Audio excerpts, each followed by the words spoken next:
Have you ever wondered why that overwhelming attraction you felt seemed to completely override all your logical reasoning? Have you found yourself waking up in the middle of the night, thinking about someone who, rationally speaking, you know will only complicate your life? Have you fallen desperately in love with someone who, in retrospect, was entirely incompatible with you? This curious phenomenon, the battle between the insistent heart and the hesitant mind, is not a cosmic accident or a failure in your judgment. It is perhaps the oldest and most powerful mechanism that life has ever developed. In the 19th century, a philosopher with penetrating eyes and razor-sharp words dared to say what nobody wanted to hear about love. Arthur Schopenhauer, known for his pessimistic worldview, developed a theory about romantic love that, while initially sounding crude, offers a clarity we rarely encounter. But rest assured, we're not here to sink into pessimism. We're here to use this clarity as a tool for transformation. Because when we understand the invisible forces that move our hearts, we can make more conscious decisions.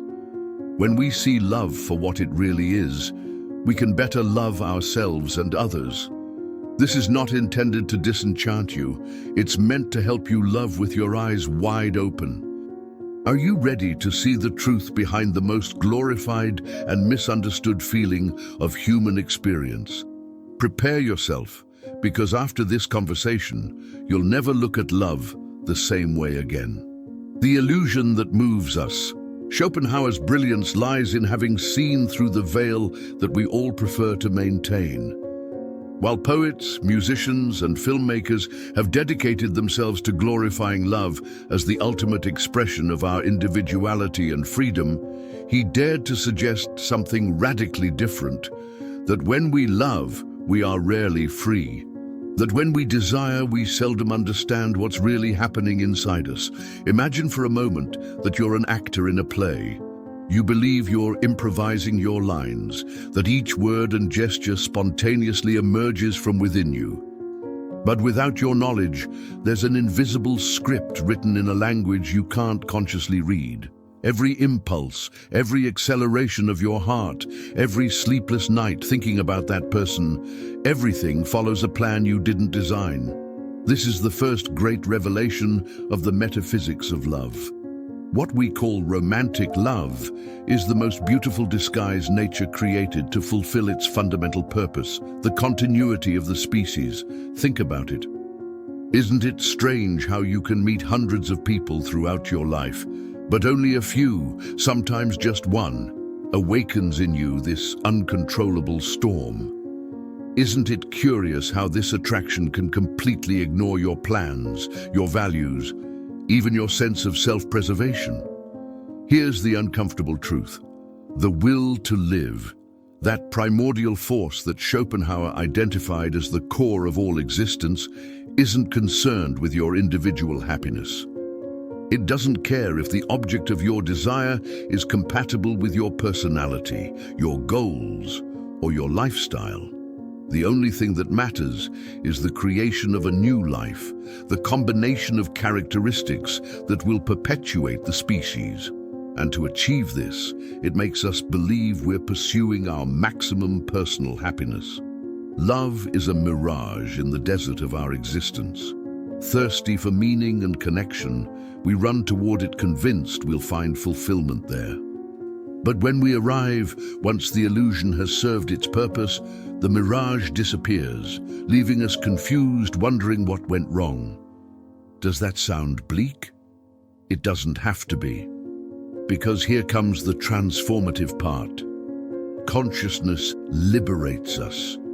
Understanding the mechanism doesn't deactivate it, but allows us to relate to it in a completely new way.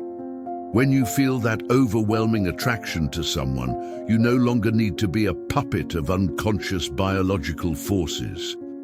You can stop and ask, what's really happening here? What does this person awaken in me? Is it just the body? Or is there something deeper, something that transcends mere instinct?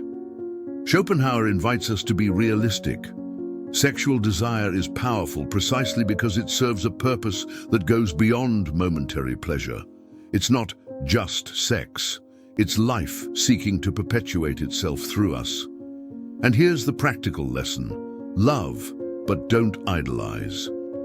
Feel the passion, but don't hand over the keys to your life. Recognize that romantic love, especially in its initial stages, has an agenda that doesn't always coincide with your long-term well-being. When you make an important decision based solely on the intensity of your romantic feelings, you're allowing the will to live, that blind and impersonal force, to direct your life.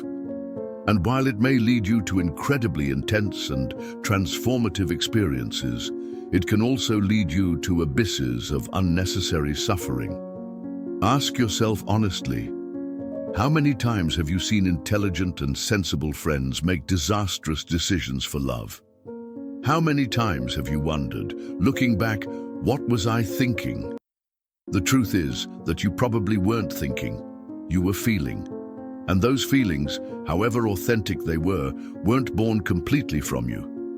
The fascinating aspect of the Schopenhauerian view is that it doesn't delegitimize love or reduce it to a mere biological function. On the contrary, it elevates it to the level of a cosmic force that flows through us. We are instruments of something much greater than ourselves. But unlike other instruments, we can be conscious of the role we play. We can choose how we interpret the melody. This consciousness gives us extraordinary power, the power to love without being consumed by love. The power to feel without becoming slaves to the feeling. The power to say yes to love from freedom, not compulsion. When you feel you're losing control, when you notice you're willing to sacrifice everything for someone you barely know, when you find yourself justifying behaviors you would never tolerate in other circumstances, stop. Breathe. Remember that what you're experiencing, although it feels unique and personal, is actually an ancient pattern, a path that billions of beings have traveled before you. And then, with this awareness, decide. If you're going to love, let it be because you choose to love, not just because nature pushes you toward it. True love, that which transcends the initial biological impulse, survives time. The illusion, on the other hand, inevitably dissipates. And when that happens, only what you've built with intention and consciousness will remain. When desire isn't for us, but for the future.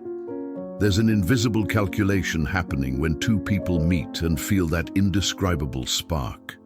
A calculation so complex and subtle that it completely escapes our conscious perception, but which determines the intensity of our attraction. There's a phenomenon that has perplexed humanity since forever. Why do we often feel deeply attracted to people who are radically different from us? Why does the introvert fall in love with the extrovert? Why does the analytical person fall head over heels for someone impulsive and passionate? It's not a coincidence. It's not just that opposites attract. It's that unconsciously we consider that these differences could combine to create something new and potentially better. But this doesn't always occur. But this phenomenon goes far beyond the physical. It also applies to psychological, emotional, and intellectual traits. The excessively rational person may feel attracted to someone intuitive and emotional. The overly confident person may fall in love with someone cautious. The dreamer may fall for the pragmatist. And here comes the truly disturbing part of the theory. These unconscious calculations explain why so many relationships that begin with overflowing passion end in conflict and disappointment. Because what makes two people genetically complementary doesn't guarantee in any way that they'll be compatible for daily coexistence. In fact, the opposite often occurs. Those qualities that we find magnetically attractive in the falling in love phase can become precisely the sources of greatest friction when the relationship matures. The spontaneity that seemed so refreshing now appears as irresponsibility. The caution you admired now seems like paralyzing indecision. The emotional intensity that attracted you now exhausts you. When we understand that not every intense attraction is a promise of lasting happiness, we can relate to our feelings in a radically different way. We're no longer victims of mysterious forces that drag us against our will. We're conscious observers of a fascinating process occurring within us. This doesn't mean denying the power and beauty of falling in love. On the contrary, it means appreciating it in all its complexity and mystery. It means recognizing that this altered state of consciousness we call being in love is simultaneously one of the most authentic and illusory experiences of human life. Authentic because the feelings are real. The physical symptoms are real. The obsession, the euphoria, the sensation of having finally found what you've always been looking for, all of this is genuine. But it's also an illusion in the sense that the cause we attribute to these feelings, this person is my soulmate, we're destined to be together, doesn't necessarily correspond to reality. How do we navigate this complex territory? How do we honor both the power of the loving impulse and our capacity for conscious choice? Schopenhauer indirectly gives us some guidelines we can follow. First, observe your patterns. If you consistently find yourself attracted to the same type of person, and these relationships consistently end in the same painful way, it's time to question whether you're responding to a blind biological impulse or a conscious choice. Second, learn to distinguish between intensity and depth. Intense love isn't necessarily deep love. Obsession, jealousy, the feeling that you can't live without this person, feelings that romantic culture glorifies, are often signs of immature love, completely under the control of the will to live. Third, give yourself time. Important decisions, moving, getting married, having children, deserve to be made from a state of clarity, not from the fog of initial infatuation. If love is genuine, it will survive the passage of time and the disappearance of the initial intensity. Fourth, seek friendship within love. Sexual desire is powerful but volatile. Friendship, that genuine recognition and appreciation for who the other person really is, not just how they make you feel, is the foundation of a love that can transcend the initial biological impulse. Finally, cultivate self-knowledge. The better you know yourself, your patterns, your wounds, your unconscious needs, the less power the hidden mechanisms of desire have over you. Consciousness is always the first step toward freedom. All this may sound too analytical for something as visceral as love, but true wisdom doesn't consist of denying our biological impulses, but consciously integrating them into a life we choose to live. We're not condemned to be puppets of the will to live. We can dance with it, negotiate with it, even redirect its energy for purposes we define ourselves. When love ends and truth appears, one of the most painful moments in human experience is the end of infatuation. That instant when you wake up and look at the person who used to make your heart skip a beat and feel nothing, or worse yet, confusion, regret, even revulsion. Schopenhauer observed this phenomenon with merciless clarity. The end of passionate love is not an accident or a failure.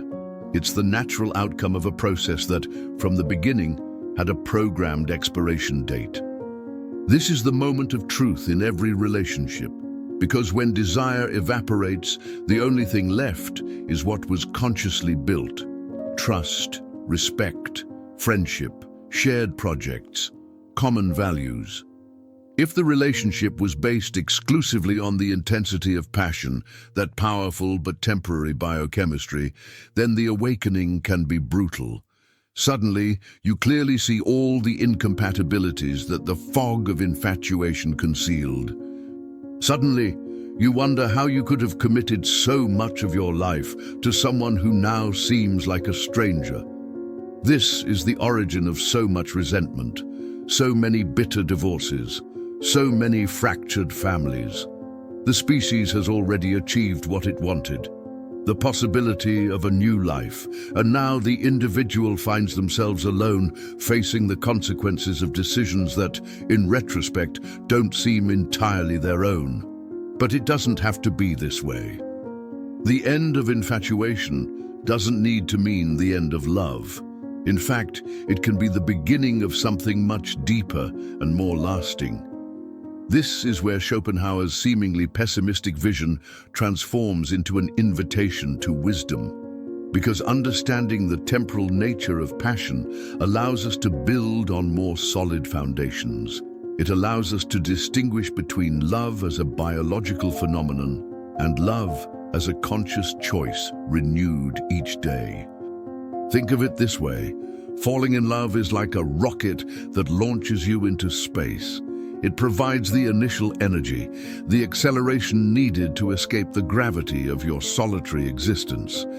But once in orbit, you need different types of propulsion to stay there. You need more sophisticated, more subtle navigation systems. These new systems are precisely what romantic culture rarely teaches us to develop. They constantly sell us the launch phase, the excitement, the intensity, the novelty, but very little about how to sustain a mature love through the inevitable changes and challenges of life. What would a relationship built with this awareness look like then?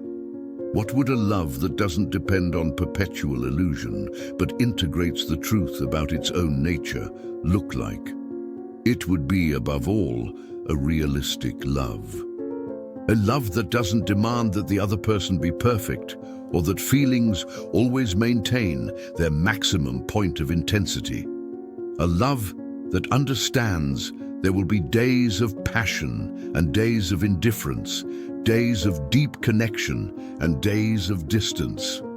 It would be a love based on renewed commitment, not inertia. Each day, each year, both people would consciously choose to continue building together, knowing that feelings will fluctuate, that attraction will increase and decrease, that there will be seasons of flourishing and seasons of apparent sterility. It would be a love that values both independence and union, that understands that two complete people create a healthier relationship than two halves seeking to complete each other. That recognizes that space and temporary separation are not threats, but essential nutrients for a lasting bond. And it would be, fundamentally, an honest love. A love that can face the unconscious motivations, the repetitive patterns, even the subtle manipulations that we all bring to our relationships. A love that doesn't hide behind idealizations or protect itself with white lies. Because, in the end, honesty is the only foundation upon which one can build a love that survives the inevitable awakening from infatuation. And here we come to the most important practical application of Schopenhauer's metaphysics of love. When love ends, and in some sense it always ends, at least in its initial form, carefully observe what remains. Is there respect left? Is there admiration left? Is there a genuine desire to see this person flourish, even if not with you? Or is there just emptiness, or worse yet, bitterness and resentment? What remains will tell you everything you need to know about the quality of what you built. It will show whether your love was primarily a vehicle for the purposes of the species, or whether you managed to transcend the biological impulse to create something truly human. And if you discover that nothing valuable remains, that all the magic has evaporated without a trace, then you've also learned something invaluable. You've learned to recognize the difference between real love and its imitation. You've gained the wisdom to, in your next opportunity, build something more solid. Because contrary to what many think, love doesn't need to be blind. It can be lucid and, in that lucidity, find a more lasting beauty than any illusion. Love. Perhaps there's no other topic about which more has been written and less understood. From pop songs to philosophical treatises, from romantic comedies to classic tragedies, we continue trying to capture its elusive essence. What Schopenhauer offers us is not a magic formula or a definitive solution to the enigma of love.